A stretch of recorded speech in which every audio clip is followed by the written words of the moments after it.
बिस्मिल्लाहिर्रहमानिर्रहीम। Afaq new Iqbal series keep learning at home student resource pack science grade 4 academic planner unit 1 and chapter name animals.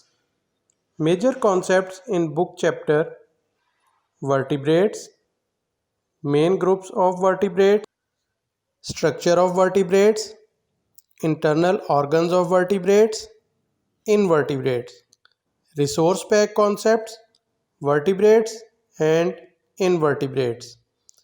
Chapter name plants, major concept in book chapter, main structure in plants and their function, classification of plants, comparison of physical and behavioral features of main group of plants, resource pack concepts, classification of plants, parts of plants. सफ़ा number 1 animals. Right 2 main types of animals. Animals की कौन सी 2 main types हैं उनके नाम लिखिए। शाबाश। जो 2 main types हैं उनमें से पहली इनवर्टिब्रेट्स और दूसरी वर्टिब्रेट्स। शाबाश, बिल्कुल सही लिखा आप लोगों ने। अब how are invertebrates different from vertebrates. आपके सामने 2 अलग अलग तस्वीरें दिखाकर 2 कॉलम दिए गए हैं जिनमें आपने उन दोनों के बारे में लिखना है। जैसा कि सबसे पहले हमसे पूछा गया इनवर्टिब्रेट्स, उनके बारे में लिखेंगे, फिर वर्टिब्रेट्स, उनके बारे में लिखेंगे। जी बच्चों, आपने इनवर्टिब्रेट्स के बारे में जो लिखा वो बिल्कुल सही है कि invertebrates do not have backbones. उनकी कोई बैकबोन नहीं होती। They lack the skeletal system. उनका कोई ढांचा नहीं होता। They lack heart, brain and lungs. जी, उनका दिल, दिमाग और फेफड़े नहीं होते। ये बात आपने इनवर्टिब्रेट्स के बारे में की और ये बिल्कुल सही है। दूसरी तस्वीर जिसमें हमें एक एलिफेंट नज़र आ रहा है वो यहाँ पे नुमाइंदगी करती है वर्टिब्रेट्स की। उसके बारे में आप क्या जानते हैं कि वर्टिब्रेट्स किसे कहते हैं, वो लिखिए ज़रा। शाबाश। Vertebrates are animals with backbone. बिल्कुल सही। सबसे बड़ा फ़र्क यही होता है कि वर्टिब्रेट्स में एक रीढ़ की हड्डी पाई जाती है, एक बैकबोन होती है। जैसा कि परिंदों में बर्ड्स, जैसा कि मछलियों में फिश, जैसा कि घोड़े में हॉर्सेस और जैसा कि स्पैरोज चिड़िया के अंदर, ये वर्टिब्रेट्स कहलाते हैं।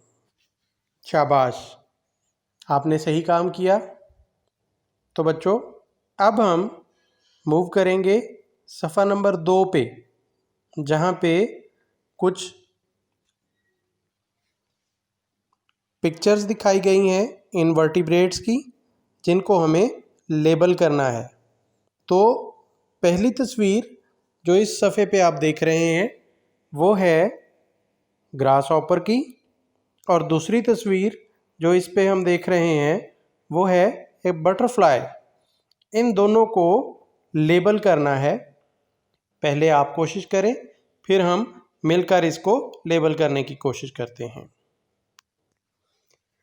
जी स्टूडेंट्स, हम पहले लेबल करते हैं ग्रास हॉपर की तस्वीर को। इस डायग्राम को हम टॉप लेफ़्ट से लेबल करना स्टार्ट करेंगे और एक सर्कल की शक्ल में नीचे आते जाएंगे। तो सबसे पहले लेफ्ट पे हमें जो चीज़ नज़र आ रही है वो है एंटीना। जी शाबाश, आपने भी यही लिखा था, गुड, एंटीना। सेकंड नंबर पे हमें जो चीज़ नज़र आ रही है वो है हेड। सेकंड नंबर पे हेड, वेरी गुड, आपका जवाब ये भी दुरुस्त है। तीसरे नंबर पे हमें जो चीज़ नज़र आ रही है उसको हम कहते हैं थॉरेक्स। जी। नंबर 4 पे विंग्स। जी। नंबर 5 पे एब्डोमेन। और नंबर 6 पे 4 लेग्स। शाबाश, आपका जवाब दुरुस्त, आपने बिल्कुल सही काम किया। अब हम दूसरी तस्वीर की तरफ चलते हैं। ये डायग्राम है एक बटरफ्लाई की। तो बटरफ्लाई को हम फिल करना स्टार्ट करेंगे जो ग्रीन वाला कॉलम दिया गया है। जी, तो ग्रीन सेल के अंदर हम लिखना शुरू करेंगे और बिल्कुल उसी तरह सर्कल की शक्ल में हम जो है वो राइट साइड पे मूव करते जाएंगे। तो सबसे पहले ग्रीन सेल में हम लिखेंगे एंटीना। जी। नंबर 2 पे हम इसमें लिखेंगे हेड। नंबर 3 पे जो 2 एरोज दिए गए हैं एक ही सेल के साथ, वहाँ पे हम लिखेंगे विंग्स। नंबर 4 पे हमारे सामने जो चीज़ आ रही है वो है एब्डोमेन। और नंबर 5 पे हमारे सामने जो चीज़ आ रही है वो है थॉरेक्स। ज़बरदस्त ज़बरदस्त, आपका ये जवाब भी बिल्कुल दुरुस्त हो गया। जी, तो बच्चों अब ये काम करने के बाद हम नीचे चलते हैं और देखते हैं कि मज़ीद क्या पूछा गया है। तो कहा गया है an insect has dash parts. तो कितने पार्ट्स होते हैं? जी ज़बरदस्त ज़बरदस्त, यहाँ पे हम लिखेंगे 3 पार्ट्स। आपका जवाब बिल्कुल सही है, एन इंसेक्ट हैज़ 3 पार्ट्स। तो आगे उन तीनों के नाम भी तो लिखने हैं ना, कौन कौन सा पार्ट क्या क्या कहलाता है। तो सबसे पहले उसमें क्या लिखा जाएगा? तो सबसे पहले उसमें लिखा जाएगा हेड, बिल्कुल सही कहा। फिर मिडिल पार्ट जो है वो लिखा जाएगा थोरैक्स। और फिर जो एंड पार्ट है वो लिखा जाएगा एब्डोमेन। शाबाश, आप लोगों ने तो कर लिया। अब उसके बाद it has dash legs and dash antenna. तो यहाँ पे क्या करेंगे हम फिल इन दी ब्लैंक्स के अंदर, कोई बताएगा आप में से? ज़बरदस्त, तो हम कहेंगे it has 6 legs and 2 antenna. शाबाश। जी, तो बच्चों हम चलते हैं सफ़ा नंबर 3 पर जो कि वर्टिब्रेट से ही मुतल्लिक है। Which group each animal belongs to, also give the reason. नीचे दी गई इश्काल को देखकर 2 कॉलम्स आगे बनाए गए हैं, उनको फिल करें। आपके ख्याल में कौन सी तस्वीर वाला जानवर वो किस ग्रुप से ताल्लुक़ रखता है और ऐसा क्यों है? जी, तो पहली तस्वीर, ये सारे के सारे कॉलम के अंदर जो तस्वीरें दिखाई गई हैं वर्टिब्रेट्स। पहली तस्वीर गोट, इट बिलोंग्स टू, क्या लिखा? शाबाश, mammals. It belongs to mammals. और इट इज़ बिकॉज, ऐसा क्यों है? तो यहाँ पे हम कहेंगे because it have fur on the body. दूसरा पॉइंट लिखेंगे give birth to young ones. तीसरा पॉइंट लिखेंगे feed young ones on their own milk. शाबाश। इसके बाद स्पैरो। जी, तो sparrow belongs to birds, very good. जो इसका दूसरा ऑप्शन है उसमें feathers on the body, fly with wings, have beaks to eat with, lay eggs in a shell।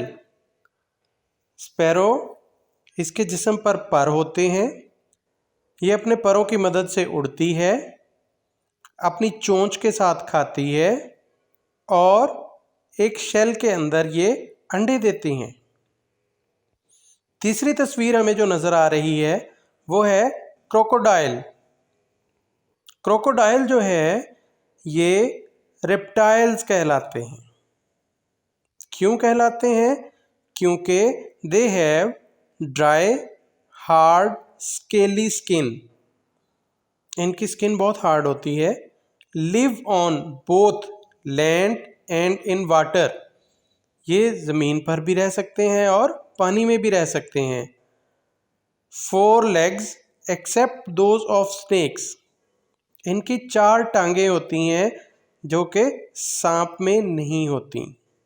इसके बाद जो पिक्चर नज़र आ रही है वो है फ्रॉग। फ्रॉग को हम एम्फीबियन कहते हैं। क्या कहते हैं? एम्फीबियन। और ये क्यों ऐसा है?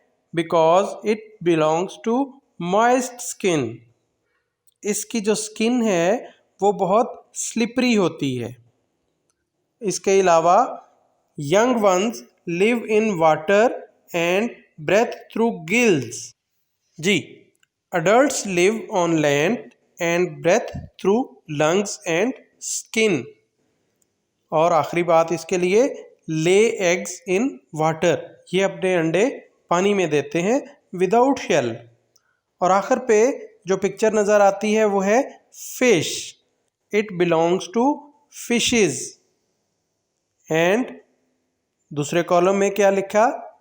Slimy scales on the body, इसकी बॉडी पर छोटे छोटे स्केल्स होते हैं। लिव इन वाटर, ये पानी में रहती हैं।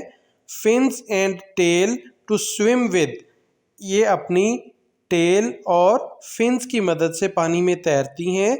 एंड गिल्स फॉर ब्रेथिंग, और इनकी सांस लेने के लिए गिल्स होते हैं। अब हम चलते हैं सफ़ा number 4, classification of plants. Plants are categorized into 2 main groups on the basis of the location of seeds, angiosperms and gymnosperms। कहा गया है differentiate between angiosperms and gymnosperms। जी, हमारे सामने फिजिकल फीचर्स के हवाले से 3 कॉलम बनाए गए हैं। तो एंजियोस्पर्म्स और जिम्नोस्पर्म्स के सीड्स के बारे में लिखेंगे कि एंजियोस्पर्म के सीड्स जो हैं they are enclosed in an ovary.